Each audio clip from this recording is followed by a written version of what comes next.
Այսինքն այն դատավճիռները, որոնք արդեն հրապարակվել են Արցախի նախկին ղեկավարների համար, էական չեն։ Սմա են, թե երկարաժամկետ։ Իմ գնահատմամբ ոչ,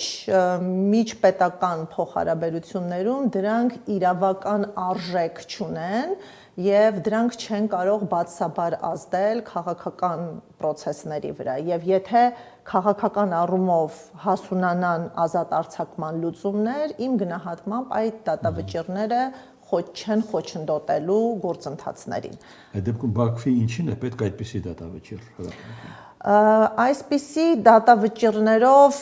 Բաքվի իշխանությունները կարծում եմ իրավական արձանագրում են տալիս պատմությանը եւ եթե բազմաթիվ պնդումներ նախկինում ընդամենը քաղաքական խոսույթների շրջանակում էին, նրանք բարձրացնում են այդ թեզերը դատական ակտերի, իրավական ամրագրումների մակարդակ, որը իմ գնահատմամբ ապագա սերունդներին թողնված ժառանգություն է եւ չմոռանանք, որ ազգային դատարանի որոշումները կարող են փոխազդել միջազգային իրավունքի ձևավորման գործընթացում։ Նրանց համար արժեքավոր է դատական ճշմարտության մակարդակում փաստերի եւ իրողությունների արձանագրումը, որը պետք է փոխանցվի հաջորդող սերունդներին։